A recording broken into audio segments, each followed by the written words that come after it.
छत्तीसगढ़ में जो हम काम कर रहे हैं गरीबों के लिए, आदिवासियों के लिए, किसानों के लिए, मजदूरों के लिए, उसके बारे में मैं थोड़ा सा कहना चाहता हूँ। आज हमने किसानों को पैसा दिया और हमारी जो सरकार है वो एक प्रकार से गरीबों की रक्षा करने वाली सरकार, और हम ये इसलिए करते हैं क्योंकि हम समझते हैं कि हिंदुस्तान को चलाने वाले लोग, हिंदुस्तान को आगे ले जाने वाले लोग हमारे किसान हैं, मजदूर हैं, छोटे दुकानदार हैं, बेरोजगार युवा हैं। तो छत्तीसगढ़ इस मामले में जो पायनियरिंग काम कर रहा है, चाहे वो योजनाओं के थ्रू हो, चाहे वो डायरेक्ट किसानों को पैसा देने की बात हो, चाहे वो आदिवासियों की मदद करने की बात हो, वो एक प्रकार से पायनियरिंग काम कर रहा है। तो मैं इसके लिए कांग्रेस पार्टी के सब लोगों, मंत्रियों को, चीफ मिनिस्टर को, हमारे सब कार्यकर्ताओं को धन्यवाद करना चाहता हूं। अब थोड़ा सा मैं आपको नेशनल लेवल की बात करना चाहता हूं। आपको दिख रहा है कि देश में काफी लोगों को पिछले सालों में बहुत नुकसान हुआ है। कोरोना से पहले भी जो हमारे गरीब लोग हैं, कमजोर लोग हैं, उन पर एक के बाद एक सरकार आक्रमण कर रही है। हिंदुस्तान की अर्थव्यवस्था समझनी है तो ये बात समझनी होगी कि हिंदुस्तान में दो अर्थव्यवस्थाएं हैं। एक संगठित अर्थव्यवस्था, उसमें बड़ी बड़ी कंपनियां शामिल हैं, और दूसरी असंगठित अर्थव्यवस्था, उसमें हमारे किसान हैं, मजदूर हैं, छोटे दुकानदार हैं और लाखों करोड़ों गरीब लोग। अब कांग्रेस की जहां भी सरकार होती है, हम इन दो अर्थव्यवस्थाओं को बैलेंस करने का काम करते हैं। अगर हिंदुस्तान की असंगठित अर्थव्यवस्था मजबूत है, सिक्योर है, तो वो कोई भी शॉक को अब्जॉर्ब कर देगी। अब हुआ क्या कि पिछले 6 सालों में नरेंद्र मोदी जी ने असंगठित अर्थव्यवस्था पर आक्रमण किया है। क्यों किया है? इस असंगठित अर्थव्यवस्था में पैसा है और नरेंद्र मोदी जी उस पैसे को बिग बिजनेस के हवाले करना चाहते हैं। कैसे आक्रमण किया मैं आपको बता देता हूं। नरेंद्र मोदी जी ने गरीबों से कहा काले धन के खिलाफ लड़ाई है और उनसे अपना पैसा बैंक अकाउंट में डलवाया। उस पैसे का क्या इस्तेमाल हुआ?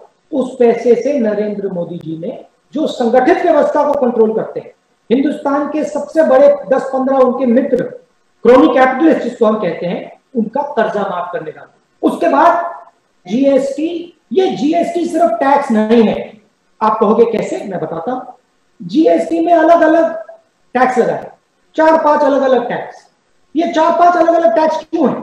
क्योंकि जो मजबूत आदमी है वो आसानी से जाकर जहां उसे पहुंचना होता है पहुंचकर वो टैक्स बदल सकता है। मगर जो किसान है, जो असंगठित लोग हैं, जो गरीब लोग हैं, जो मजदूर हैं, वो इसके बारे में कुछ नहीं कर सकते, उनकी कोई पहुंच नहीं।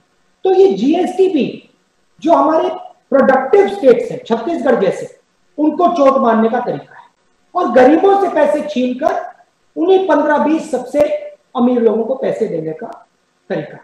जीएसटी के बाद कोरोना आया, बिना कोई नोटिस के नरेंद्र मोदी जी ने पूरा देश बंद कर दिया। मैं मजदूरों से मिला, इन्होंने मुझसे पूछा कि नरेंद्र मोदी ने लॉकडाउन बिना वार्निंग के क्यों किया, एकदम क्यों किया? इसके पीछे सोच थी। सोच ये थी कि जो हमारे असंगठित अर्थव्यवस्था है उनको चोट पहुंचानी, रास्ता साफ करना। हमने मोदी जी की सरकार से कहा एकदम आप पैक। क्यों? क्योंकि रोजगार देने वाले जो लोग हैं, स्मॉल और मीडियम बिजनेस वाले, किसान, ये रोजगार नहीं दे पाएंगे क्योंकि यही बर्बाद है। तो अब सबसे बड़ा सवाल उठता है, हमारी जिम्मेदारी क्या है? छत्तीसगढ़ में हमारी जिम्मेदारी क्या है? हिंदुस्तान में कांग्रेस पार्टी की जिम्मेदारी क्या है?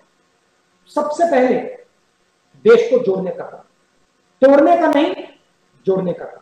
और फिर जो हमारे गरीब लोग हैं, चाहे वो किसान हो, मजदूर हो, स्मॉल एंड मीडियम बिजनेस वाले हो, दुकानदार हो, उनकी आवाज उठाने का काम।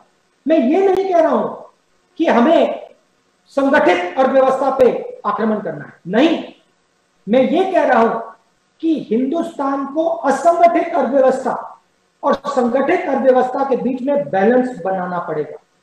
अगर यह बैलेंस टूट गया, इस देश को बहुत बुरा नुकसान होने वाला है और नरेंद्र मोदी जी ने इस बैलेंस को तोड़ दिया है। तो हमारा काम इस बैलेंस को फिर से बनाने का है।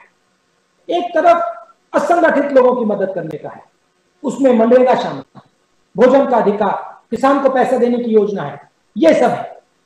और दूसरी तरफ जिसको हम डेवलपमेंट कहते हैं, विकास कहते हैं, इन दोनों को बैलेंस करने की जरूरत है। ये हमारी जिम्मेदारी। और जहां भी बीजेपी और आरएसएस एक हिंदुस्तानी को दूसरे हिंदुस्तानी से लड़ाती है, जहां भी ये लोग नफरत फैलाते हैं, वहां पे कांग्रेस पार्टी के सिपाहियों को खड़ा होकर लोगों को जोड़ने का। मैं आपको बधाई देना चाहता हूं कि आप कांग्रेस पार्टी की विचारधारा के लिए लड़ रहे हो और छत्तीसगढ़ की सरकार, हमारे चीफ मिनिस्टर और हमारे मंत्री सब मिलकर ये जो बैलेंस है इसको मेंटेन करने की कोशिश करें और गरीबों की, कमजोर लोगों की रक्षा करें। मैं आपका बहुत बहुत धन्यवाद करना चाहता हूं। और जो आपने ये जो राजीव भवन तैयार किए हैं, जिनका आज हम इनॉग्रेशन कर रहे हैं, कांग्रेस पार्टी हर डिस्ट्रिक्ट में होनी चाहिए। और जब ये हमारे ऑफिस खुलेंगे, इनके दरवाजे जनता के लिए खुले होने चाहिए। दबाएं, फिर बेल आइकन की घंटी दबाएं। नेशनल दस्तक को बचाने के लिए बहुत जरूरी है कि हर खबर को शेयर करें, लाइक करें, कमेंट जरूर करें।